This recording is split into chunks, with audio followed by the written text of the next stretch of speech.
नमस्कार। इस समय मौजूद है पलवल जिला कांग्रेस कार्यालय में। हमारे साथ मौजूद हैं पूर्व मंत्री करण सिंह दलाल, जिनका नाम आजकल चर्चाओं में है कांग्रेस की फरीदाबाद लोकसभा सीट से टिकट के दावेदारों में।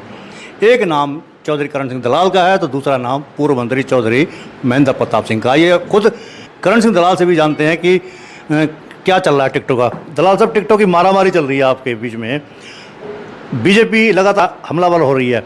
आज सीएम नायब सिंह सैनी और भाजपा प्रत्याशी और केंद्रीय मंत्री कृष्ण पाल गुर्जर ये भी कह गए हैं कि आज हालात ये हो गए हैं कि कांग्रेस की टिकट लेने को कोई तैयार नहीं है क्योंकि मोदी का क्रेज बरकरार है। देखिए, जो भारतीय जनता पार्टी के लोग हैं ये बयान देने में बड़े चतुराई दिखाते हैं। असलियत ये है कि जो भाजपा के नुमाइंदे हैं उनकी हालत ये है कि अगर वो वार्डों में जाते हैं तो वहाँ उनकी शव यात्रा निकाली जाती है, वो गांवों में जाते हैं उनका विरोध हो रहा है, शहरों में जाते हैं नौजवान उनका विरोध करते हैं, बाज़ारों में जाते हैं व्यापारी उनका विरोध करते हैं, गरीब आदमी, किसान, कमेरा वर्ग, कर्मचारी, वो सब बीजेपी के कुशासन से दुखी हैं। महंगाई की मार पड़ रही है, लोगों को राहत नहीं मिल रही है, बच्चों को रोज़गार नहीं मिल रहा है। तो आज भाजपा बौखलाहट में अपनी दुर्दशा को छुपाने के लिए और इस तरह के अनाप शनाप बयान ये दे रहे हैं। हमारा मानना तो ये है कि भाजपा आज मजबूर होकर के हरियाणा के जो 10 सांसदों का नाम उन्होंने घोषित किया है, आज डर के मारे भाजपा अपने सांसद उम्मीदवारों को बदलने पर विचार कर रही है।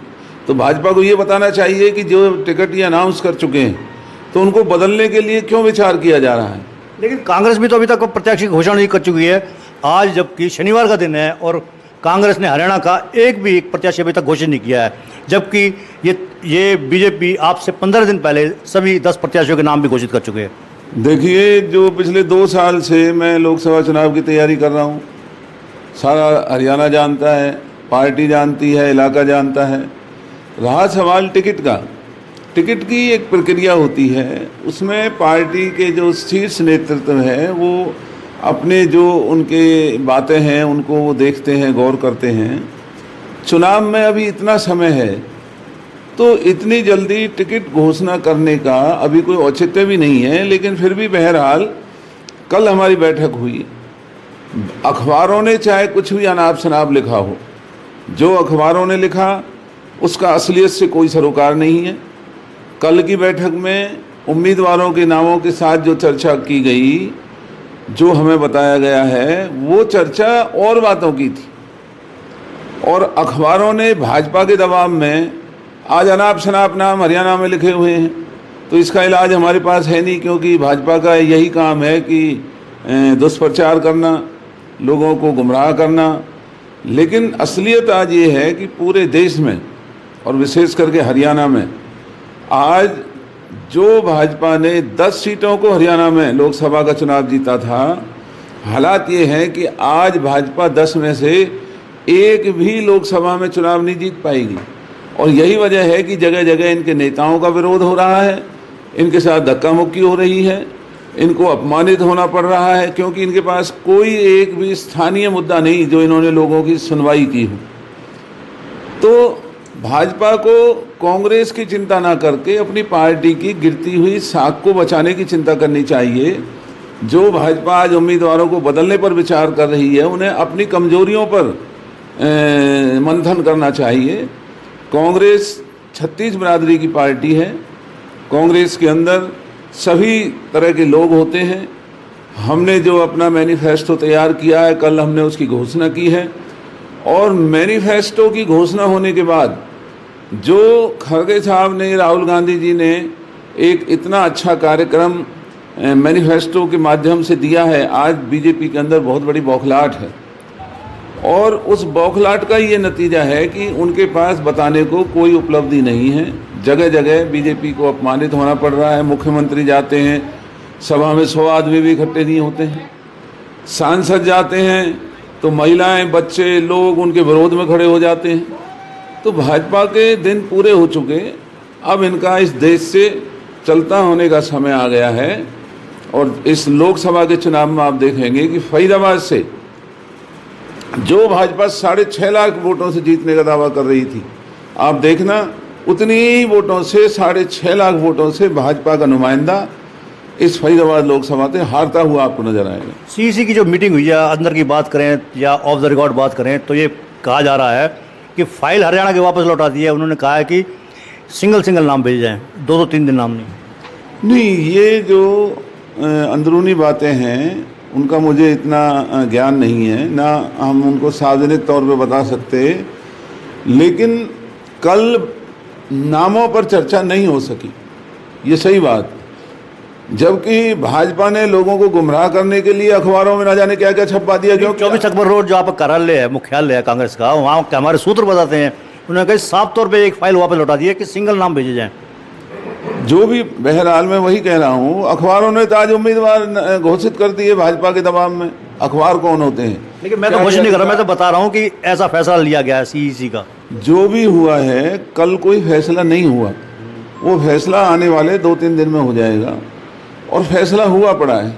हम तैयारी में लगे हुए हैं और आप देखेंगे कांग्रेस पार्टी बहुमत से पूरे देश के अंदर सरकार बनाने का काम करेगी और भाजपा के ये जो ओछी उल्हाने हैं और लोगों को बरगलाने वाली बातें, लोगों को गुमराह करने वाली जो बातें हैं, अब लोग अच्छी तरह से समझ चुके हैं। आज सीएम नैब सिंह सैनी एक बड़ी बात और भी कह गए हैं औरंगाबाद में।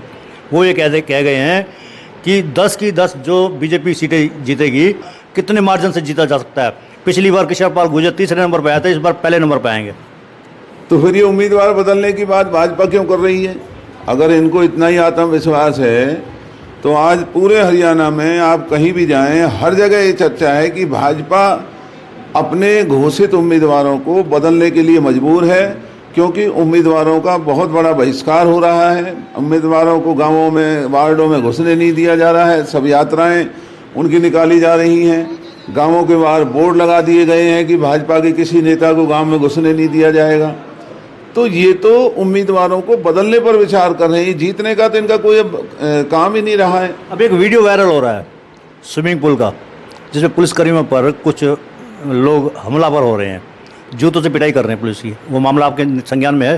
हाँ, क्योंकि भारतीय जनता पार्टी के जो गुंडे हैं, वो कोई मंत्री का रिश्तेदार, कोई अधिकारियों का रिश्तेदार, पूरे हरियाणा में इस तरह की रोज हरकतें होती है। बहन बेटियों को अपमानित करना, उनको हर तरीके से परेशान करना, और बड़े बड़े समाज के बारे में मंत्री जी जो जिस तरह के अपमानजनक बयान देते हैं, वो सब हरियाणा के लोग देख रहे हैं। वैसे समाज जो हमारे देश का एक अग्रणीय समाज है, उसके बारे में पिछले दिनों इस इलाके के मंत्री ने अशोभनीय बात कही और हम सब उसकी निंदा करते हैं और सरकार से मांग करते हैं ऐसे मंत्री को बर्खास्त करें। लेकिन उस मंत्री जिनकी आप बात कर रहे हैं, ये तो एडिट की गई है और उनकी आवाज़ उनकी भी नहीं है, और इसकी जांच के लिए उन्होंने क्या किया? ये सरासर गलत बात कह रहे हैं। बिल्कुल इन्हीं की आवाज़ है और इससे न केवल वैश्य समाज बल्कि और भी जो समाज हैं जिनके बारे में पहले भी इस तरह की अशोभनीय बात कह चुके हैं, सबके मन में बहुत बड़ा रोष है।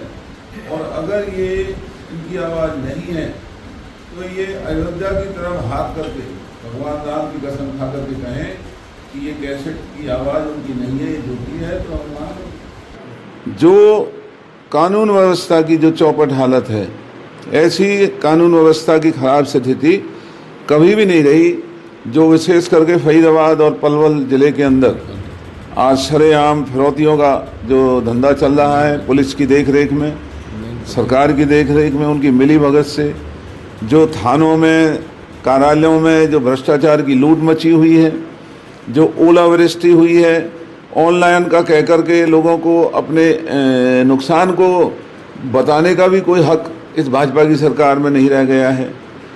और आज महंगाई की मार से गरीब आदमी, मध्यम वर्ग बहुत ज़्यादा परेशान है। नौजवान जो ये अग्निवीर योजना की लागू होने के बाद जो मायूस है, और जो कौशल रोजगार एक रोजगार ना होकर के एक ठेकेदारी की व्यवस्था है जहां सरकार अपने खजाने को लुटाने में लगी हुई है। लोगों को ये दिखाते हैं कि जैसे कौशल रोजगार सरकारी कार्यालय है, जबकि वो एक ठेकेदार है। तो हरियाणा को बचाने का अब कांग्रेस के लिए बहुत बड़ा सुनहरी अवसर है। हमने देश के लिए अभी अपना जो मैनिफेस्टो जारी किया है, आने वाले दिनों में हम हरियाणा का मैनिफेस्टो जारी करेंगे।